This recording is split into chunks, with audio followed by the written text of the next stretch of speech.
Thank you, President Trump. There's a report in the New York Post that this assailant assembled his weapon somewhere on site at the hotel. What do you think about that? And I ask respectfully, why do you think this keeps happening to you? Well, you know, I've studied assassinations, and I must tell you, the most impactful people, the people that do the most, you take a look at the people, Abraham Lincoln, I mean, you go through the people that have gone through this, where they got them. But the people that do the most, the people that make the biggest impact, they're the ones that they go after. They don't go after the ones that don't do much because they like it that way. And when you look at the people that have either, whether it was an attempt or a successful attempt, they're very impactful people.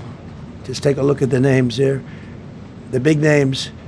And I hate to say I'm honored by that, but I've done a lot. We've done a lot. We've taken this country, and we were a laughing stock for years, and now we're the hottest country anywhere in the world. We've changed this country, and there are a lot of people that are not happy about that. So I think that's the answer, Peter. And for you and perhaps law enforcement as well, what is the level of confidence that this was a lone actor, and has the suspect made any statements to police while in custody? Yeah, I think it's just look, it's not my profession. We have great professionals up here and outside that have been working with us. My impression is he was a lone wolf, whack job. These are crazy people. These are crazy people, and they have to be dealt with. We had that in the second attempt, as you know, and he's spending life in prison. Because if you let him out, they'll probably, if he serves 10 years or 15 years, you let him out, he'll probably try it again with somebody else. They're sick people. We have a lot of sick people. But you're going to know, I think very shortly, you're going to know, Todd, a lot about him. You're going to know a lot about him. Yeah, a couple of more. Yeah, please, go ahead. Are you concerned about political violence? This could be politically motivated. All violence. I'm concerned about everything. Look, but I can't be so concerned that you can't function. No, I'm here. It's a dangerous profession. You know, I tell the story, race car drivers, I think it's very dangerous. So if you take 1% and then take about 10% of 1%, just to break it down very easily, they die. So much less than 1%, 10% of 1%. I think bull riding is very dangerous. If you take about the same, 10% of 1%, much less than 1%. But if you take presidents, it's 5.8%.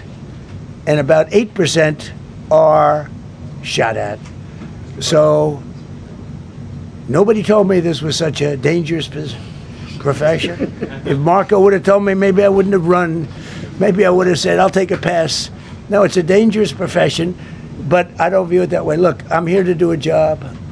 As part of the job, it is a dangerous, I can't imagine that there's any profession that's more dangerous. But I love the country, and I'm very proud. I'm very proud of the job we've done. You see what's happened. We have a great country. We've got, I think, the most successful, the hottest country anywhere in the world. This happened over a period of just a year, and we're going to do great things. But with that come risks. There's no question about it. Yeah. So as you know, this is not the first time in the past couple of years that our republic has been attacked by a would-be assassin who sought to kill. In Butler, Pennsylvania, less than 2 years ago. You all know that story. And in Palm Beach, Florida, a few months after that, we came close. We really had, again, we had some great work done by law enforcement. But in light of this evening's events, I ask that all Americans recommit with their hearts in resolving our difference peacefully. We have to resolve our differences. I will say, you had Republicans, Democrats, independents, conservatives, liberals, and progressives.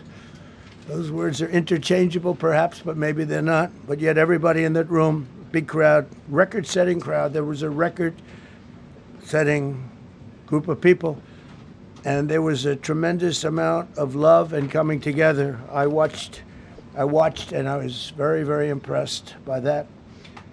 But First Lady and I were taken very well care, very quickly rushed off the stage. Vice President J.D. Vance, who's here, was likewise beautiful. He was just saying how quickly everybody acted, law enforcement, Secret Service in particular in this case, but law enforcement. Marco had the same thing. Pete was there. Pete didn't want any help. He didn't want anybody to help him. He doesn't want anybody to help him, but he did get some, didn't you? And I think you also said that it was very impressive. So with that, I'd like to ask Todd Blanche to come up, say a few words, and tell you it's already underway. The man has been captured. They're going to his apartment. I guess he lives in California. And he's a sick person, a very sick person. 美国白宫记者协会年度晚宴传出了惊魂枪响，一名枪手在活动场内开枪，场面一度非常的失控。川普夫妇被带领现场的画面也曝了光。Where the president was rushed off the stage, let us watch that now.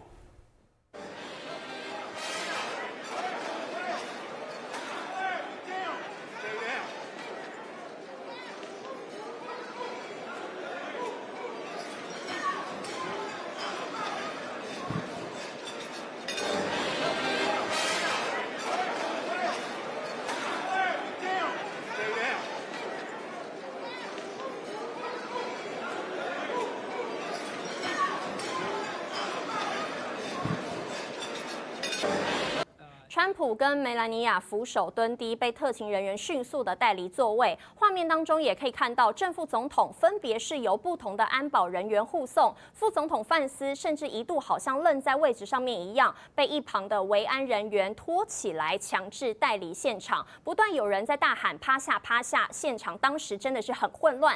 虽然一度传出枪手被击毙，但是根据最新的消息指出，30岁的枪手来自加州，他在现场遭到制服。巧合的是，45年前，美国总统雷根遇刺的地点同样也是在希尔顿饭店。大家好，我是主播周玉琴。很多的朋友告诉我们，太阳星全效克菲尔益生菌帮助了睡眠品质。原版的太阳星全效克菲尔益生菌，它添加有超级食物羽衣甘蓝，健康再加分。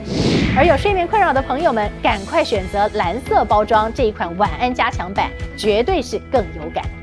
每日克菲尔，时刻美好 ，Good Feel Good， 请上快点购为健康下单，而且要记得输入推荐代码，有额外的折扣优惠。